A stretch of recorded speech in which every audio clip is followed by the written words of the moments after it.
Hey guys, put some skin in the game. Hello everyone and welcome to another edition of Partners in Marriage podcast. I'm your host, Dr. J, and it is a privilege to be able to come and share with you again another opportunity to put some things out there to make your marriage happy.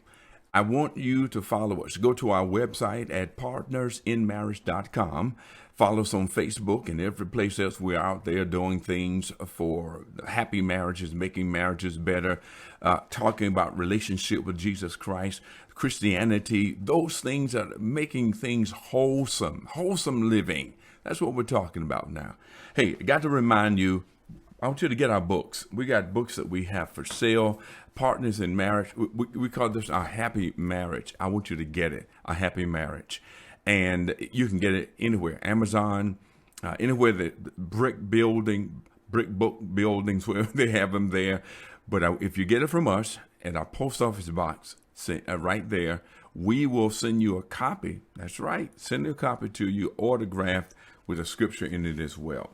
We also want to, we got Choose to Grow. Now we got Choose to Grow. This is the first book we wrote, Choose to Grow. And we got it both in English and Spanish. So if you get that one, we'd love to send that to you as well as More Than Conquerors. This was written during the time of the pandemic when we were having a time of being at home and just wanted to make a Bible study. And then that Bible study became more than a Bible study. It became a book, a good study book, a good study guide. All those you can get right online, go anywhere you want to. But if you get it from us and send the monies to our post office box, we'll make sure that we send you a signed copy, autographed copy with the information, things that we feel that would help you in your relationship. Hey, like I said, put some skin in the game. What does that mean? Well, it means that if you want to get something out of it, you got to put something in it. And that is important if you want a relationship to become better and stronger. We've been talking about so many different things that will make a marriage healthy and to keep it growing. And I want to talk this session with you about building trust. There is nothing more important than trust in the relationship. 99.9% of a relationship is built on trust. It's by faith and trust. But this faith is not, this trust is a faith you can see as well. It's not just something the person going to have, your partner has to guess at. It's going to be something that you can do that they know they can trust you. And number one is stay on the radar. Okay. If you know that you have a propensity to follow certain activities and you know you have a weakness in your flesh, you need to make sure that you stay on the radar. Too often, there are things that will entice us. The Bible tells us about those things. Satan knows exactly what your weakness is. He knows, especially if you have secrets.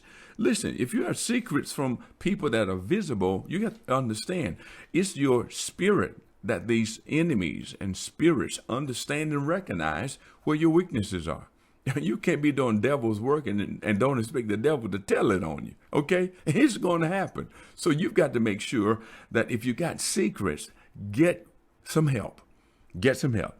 Get a pastor, get a spiritual partner, get accountability partners, get in some kind of therapy.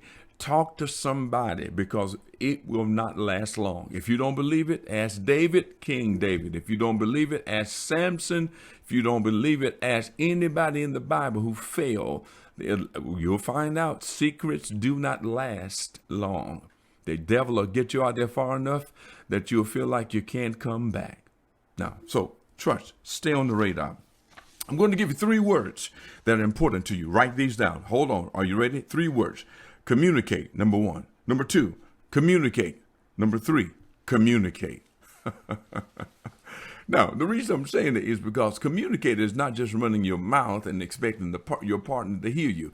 Commune means that the person is giving their thoughts and their feelings from a spiritual standpoint. It's not just words coming out of their mouths. They're sharing their soul, their innermost being with you. And in order to communicate, you're going to need to listen, feedback, process it, tell them what you think you heard, and give them a chance to say yes or no, or give it to you if you missed it a little, figure out how to get it out.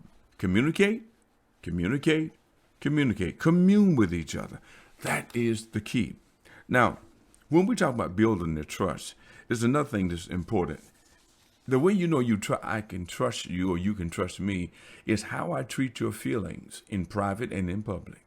How I treat you, the tone that I speak to you, the way that I handle you in public around friends and family, my coworkers, and in church and at dinner, whatever it is, how I recognize you, trusting and knowing the person. That is a way that I know I can trust you, because I can see from the way that you treat me in front of others that you love me, and that you value me. You value my feelings. I can listen to you. I understand, and that you can tell by the way I carry myself when I'm with you that, hey, this is real, and this person is important to me. And as we always tell you, marriage is not a destination, it's a journey of love. You're not getting it all at one time. I'm telling you, if I could get people as excited about the marriage as they are about the wedding date, we would never have divorces.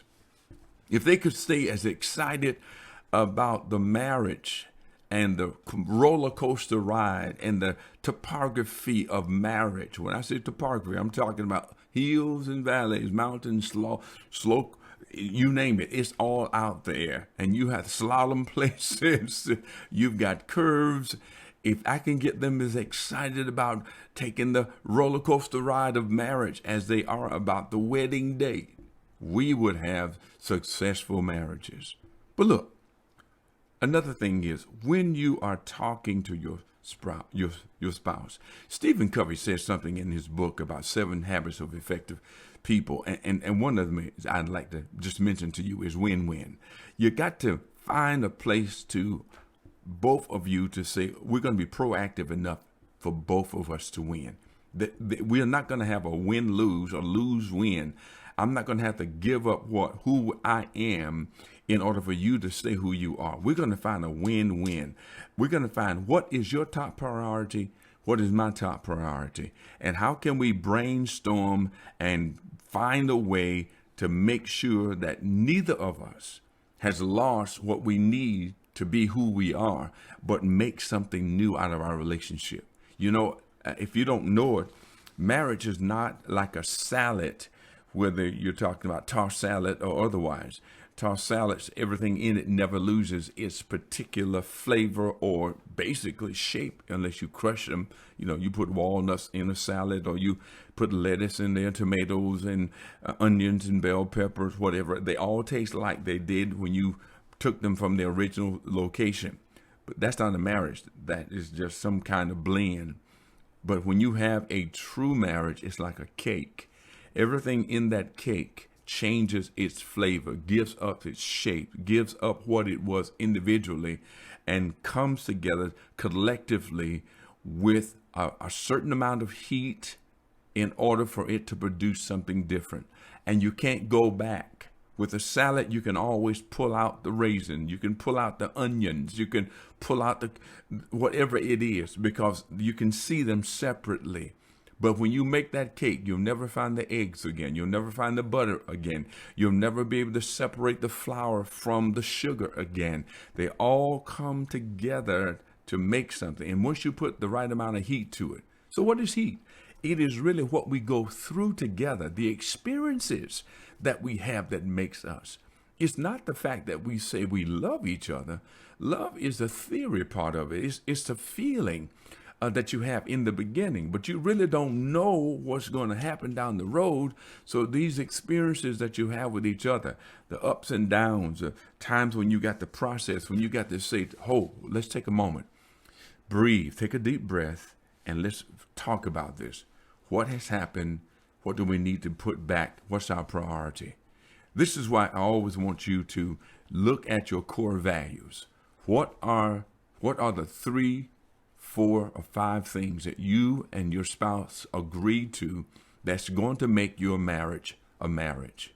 My wife and I have 4 things that we like to keep, and we say practically every morning when we have prayer together that these are our core values. This is what makes God Boat a team, that we're not just me and then her being something on the side. It makes us a team. Got to move on. How do you build trust? You find a win-win. Your partner can see you brainstorming with them. Sometimes, and most of the time, you're not going to get to that place of an answer in one setting. You might have to take a break and say, let's get back to this Friday when we got more time. Or we may need to wait till Sunday afternoon, or whatever the case is. But you need to make sure that that's what you're going to do. Being honest. Being honest. Honesty is a very expensive gift. So don't expect it from cheap people. I'm going to say that again. Honesty is a very expensive gift. And do not expect it from cheap people. There's no way you're going to find people who are going to be cheap or cheating, going to be honest. They got too many secrets. They got too many things going on. They can't talk openly. They got things that they hold back. And when you're not going to bring your emotional feelings, your honesty, your communications, when you're not going to bring the whole thing to your partner, everything about the relationship to your partner, then what happens is you lose something that's important. And that is your relationship that builds happiness. I would love to talk more about these things, but you know what? Like always, the time just gets away from us. And we'll get back with you because we're going to do this again and share more with you about building strong relationships. And that's important. And remember, marriage is not a destination. It's a journey of love. Take care.